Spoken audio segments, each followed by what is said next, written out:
Anthony Edwards, man, aka Randy Orton, the legend killer. This is his second legend he's taken out. He took out his idol, his favorite player ever, Kevin Durant, in the first round of playoffs last year. Took out LeBron, and he could be 48 minutes away from facing another legend, a guy he looks up to, and his fellow Team USA member, and that is Stephen Curry. Man, what can I say about Ant, dog? Like, this has been considered an up and down season for the Wolves.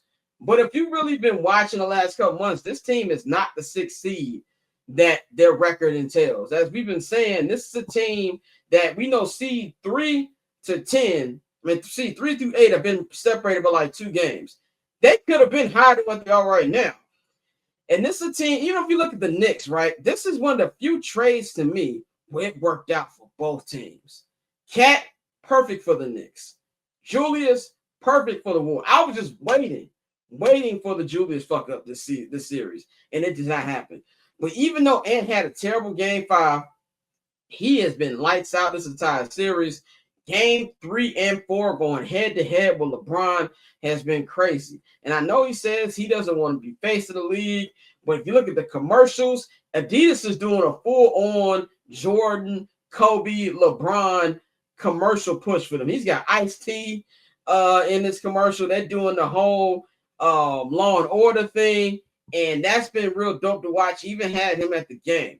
To me, he's being forced into the conversation for face of the league as he's taking out LeBron. And I also love LeBron telling him, LeBron told him basically what Tim Duncan and others were telling LeBron, like, oh, go ahead and do it now. He told him, all right, go ahead and take care of it. And I think that the Wolves got a legit shot to make the NBA Finals, man. If you're looking at the rest of the teams that's available, you can argue that he's at worst second best player in the playoffs right now. But I just loved what I saw from Anthony Edwards. I loved the trolling he did, saying Ant-Man, Superman, Batman, Lakers in 5.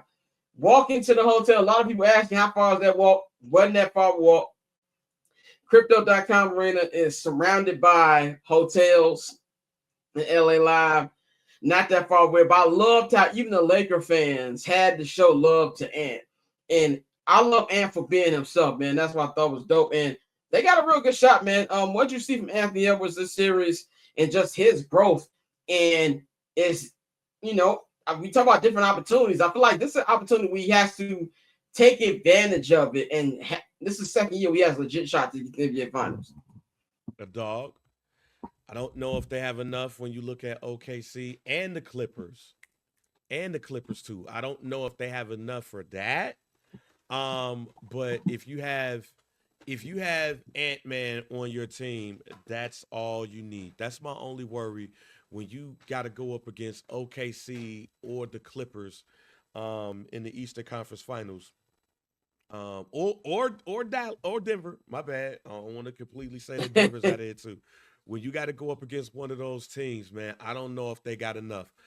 With that being said, I love watching him play. Like, I saw something that Kevin Durant said. He's one of us. And goddamn right. He's the throwback of throwbacks. I know people be sitting up there talking about the Michael Jordan thing and stuff like that. But they ain't lying. They ain't lying. It ain't just because they look alike a little bit. It's because of the mentality that both of those players play with. So I love watching him play, Landon. I love watching him play. I love watching this Minnesota Timberwolves team play too, because I also believe that they're like a throwback to the 80s and 90s teams. Like you got Ant, you got Randall, you got a whole bunch of grinders and dogs. I love this team. I just don't know if they got enough firepower. And I love my man A-Rod being the owner, bro. A-Rod's one of my favorite players ever, man. I definitely fanned out when I met him at a Clipper game. Like, was it last year? Yeah, it was last year. Yeah, I'm with you. Jay McDaniels, yeah, he's the train. We gotta shout out Jay McDaniels. Remember when he said they got KD, we got Jay McDaniels? That ain't as funny no more. It ain't as funny as what Jay McDaniels Hooper. Rudy Gobert had an ESPN Classic the other night. almost 30 points, 20-something rebounds, bro. He was unstoppable. And we got to give 27. See, that's my point about the Lakers. That man had 27 and 24. And I know I didn't see this on the rundown. But I'm going to throw some shade at JJ Redick real quick. Oh, yes, please. Go ahead. Not because of what everybody is saying. Not because of what everybody is saying. It's because all of that new school shit you was talking about got taken away by the old school playing niggas. Yep. Sure did. Definitely did. And then also, you can't, I've been in media. I'm in media. I know that some media ask stupid questions in the post game. That was not a dumb question. I thought it was a legit question. Like, Nick, you played nobody on the bench. Why are you getting the attitude for? Like, and that just goes with his Duke elite feeling he has, where he just feel like he's so much smarter than niggas. And I also feel like the media handled that very well. Cause I had to talk to myself about responding to that nigga.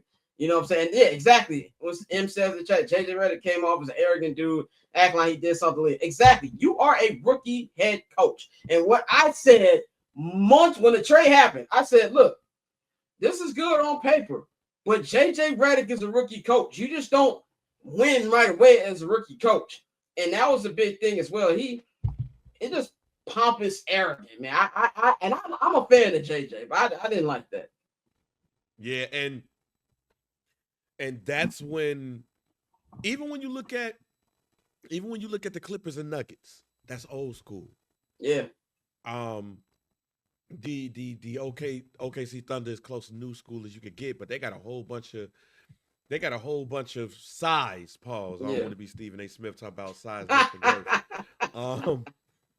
But they got a lot of size and bodies that is playing in that front court. So even though you got somebody like Shy, which is kind of like a new school player, the way that team is set up is really like throwback. You got one star, a couple of button stars, and a whole bunch of dogs.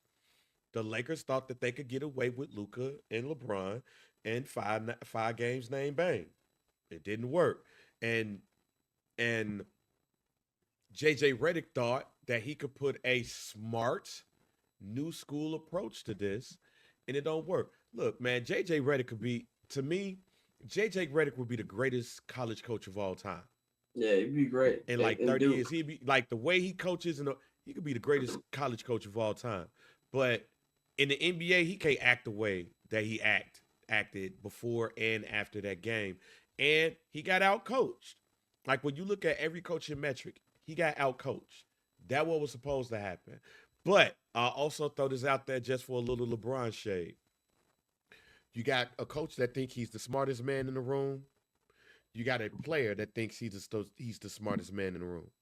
The two smartest niggas in the room lost to dogs. To dogs. Yep. And Chuck and Shaq said the same thing you said before Game 5 started. And then we got to give a little love to Coach Finch as well. I believe he coached a hell of a series, man. He don't get really any credit when it comes to the Timberwolves. You got to give him some love about that, man. Catch I'm Not Gonna Hold You, hosted by Scott Lewis, every Monday and Friday at 5 p.m. Eastern, 2 p.m. Pacific, only on HNB Media and the Barbershop Network.